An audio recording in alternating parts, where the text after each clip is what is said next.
Valorant's biggest cockroach is back and he's had enough. He's tired of people slandering his good name and he's made a comeback video. Hey guys, you might have recently seen a video with some unfound accusations of my alleged involvement in the ABBA matchfixing scandal of 2014. These are being done in extremely bad faith by the same group of drama YouTubers. And I've never had a chance to make a statement. Yo, boys, that's us on the bottom right there. Yo, let's go. I just find it funny how he's lying through his teeth about what I've said about it, because this is literally all I said about his involvement. Here's allegedly what ShahZam said after the game. You can't tell anyone, please. I trust you. Okay, guys, sorry for the accent. Anyway, basically, he told the recipient of this they're doing it for skins, enjoy the show, and that this match is being rigged. Yo, Shapoopy, there's no malice, there's no misintention. All I did was cover your allegations. While also quoting the things I said in an Indian accent. You can't tell anyone, please. I trust you. All right, ShahZam, are you trying to allege I'm a racist? Because I am. Indian accent. Boy, shut the hell up. You ain't even from India. You from Pakistan. It ain't the same thing. Stop stealing their valor, Valorant.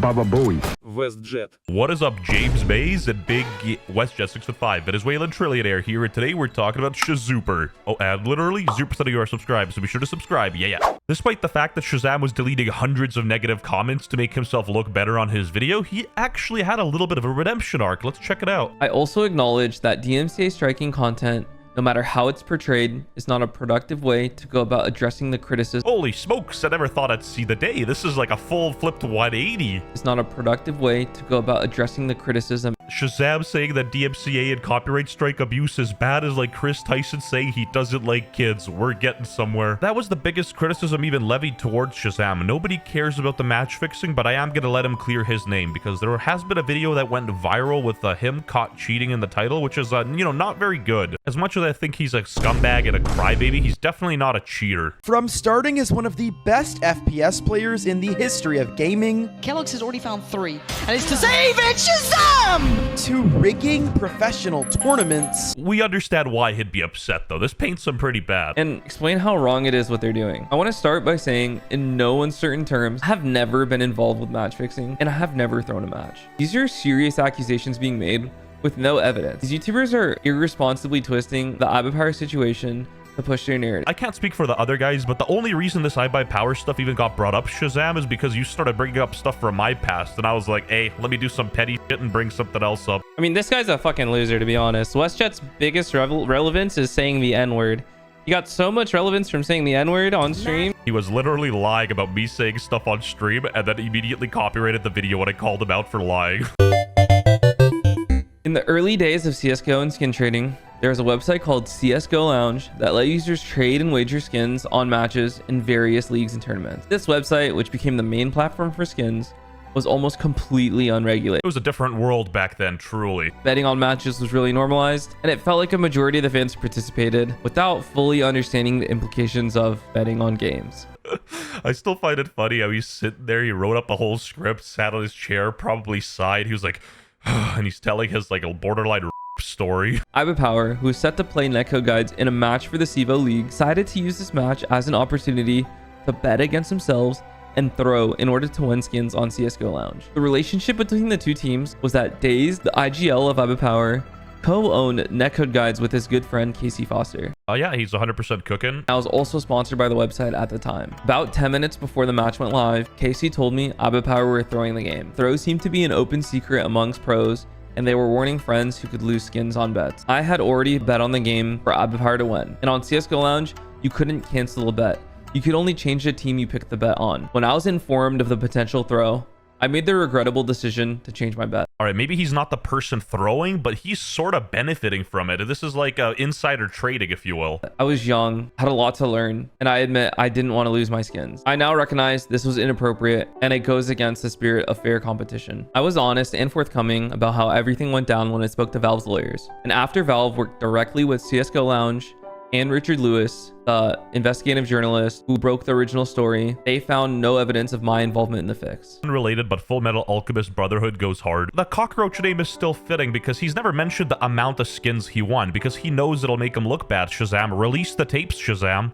My story matched up, and I never received a punishment of any sort. I was never involved with the fic, I've never thrown games, and this is how it happened. Here's a clip of a video from Richard Lewis released the day the ABBA Power players were banned. I had ShahZam basically saying, I will go on the record and tell you everything, in exchange for not being incriminated, which of course... So what you're saying is he snitched. Okay, I'm joking. There was nothing to incriminate him into because he wasn't involved. All right, good save, Richard Louis Vuitton. Now I want to address why my name is entangled in this situation in the first place. The first article regarding the ABBA Power scandal was published by Richard Lewis the day after the match, August 22nd, 2014. Within the article were leaked screenshots of me telling a friend that went to my school that the match was fake. Honestly, I was really immature here. Bragging about it was dumb, and the right thing to do would have been to come forward about it myself in the first place. That said, this conversation alone was not enough evidence, so the throw went unpunished for about 5 months. It would be super easy to virtue signal and be like, I would never do such a thing, ShahZam. You're a bad person. But in reality, if I was in his position, I'd do the same thing. Let's just cut the BS out here for a second. If you're going to be losing your play skins and you know for a fact that the match is being rigged and you're going to lose the bet, why not change it? And he did that. The decision to change my bet was something many people might have done in the moment,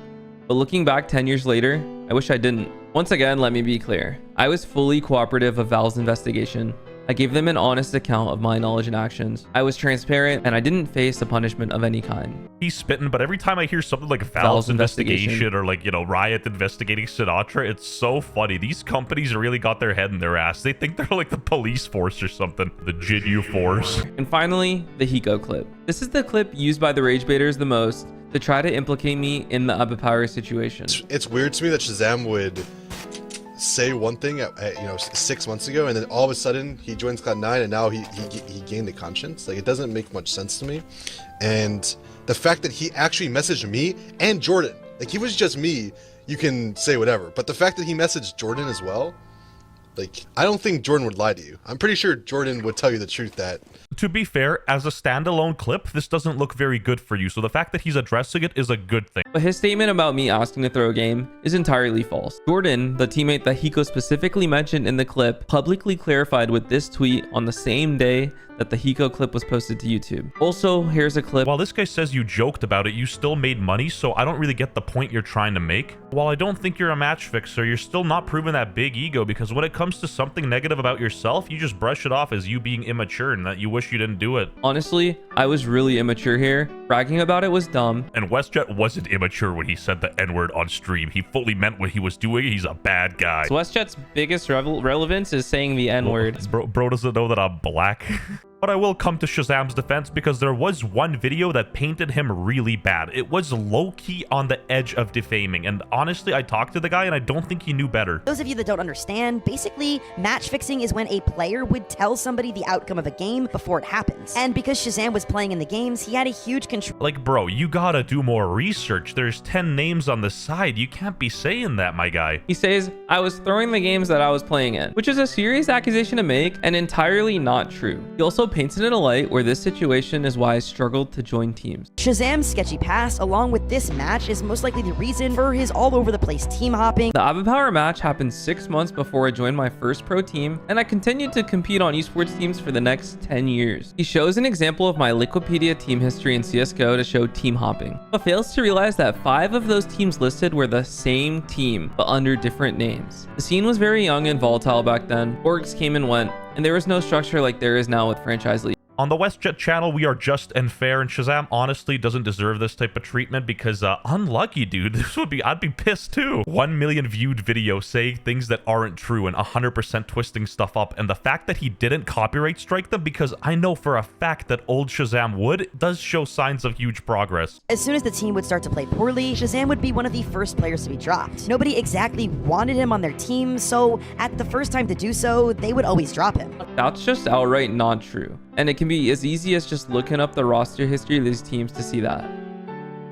It's clear from the rearranging of the timeline of events that Timmy made this video in bad faith. He demonstrates an ignorant mishandling of the facts to push a narrative that he made up. It amazes me. He speaks on such authority of my career while knowing so little about the scene. Oh god, and this is where I'm coming in hot, baby. This is not looking good. And another person that started beefing with me over my longtime teammate and friend's mental health crisis, while also quoting the things I said in an Indian accent. You can't tell anyone, please. I trust you. Basically, what he's talking about is I covered a story of one of his friends who had a schizo meltdown, and to him, that's a friend, and to me, that's content. Funnily enough, the guy he's talking about, Sick, his friend, actually invited me on his stream, and I had an hour-long conversation with him, which I didn't make any video out of because I thought I was far out of my element. His situation was way above my pay grade and I couldn't handle it, but the conversation itself brought valuable insight, which even Sentinels players themselves reached out. This is Sentinels' former coach at the time reaching out, saying that he appreciates you talking to him the way you are. It's really important. We've been actively trying to help him, and this convo has given me some sight into what he thinks. I have overreacted to comments and critique, which has contributed to an unfortunate portrayal of myself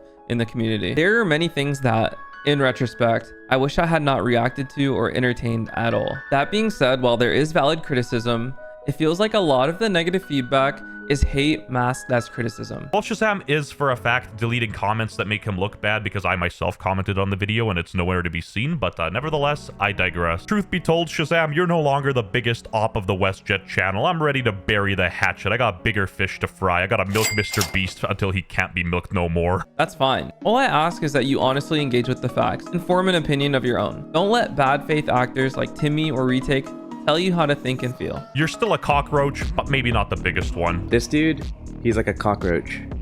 There could be fucking He's not nuclear doing war. that much shitty shit. It could be like a nuclear war, and this motherfucker would still survive somehow and like resurface and just be just dirty still.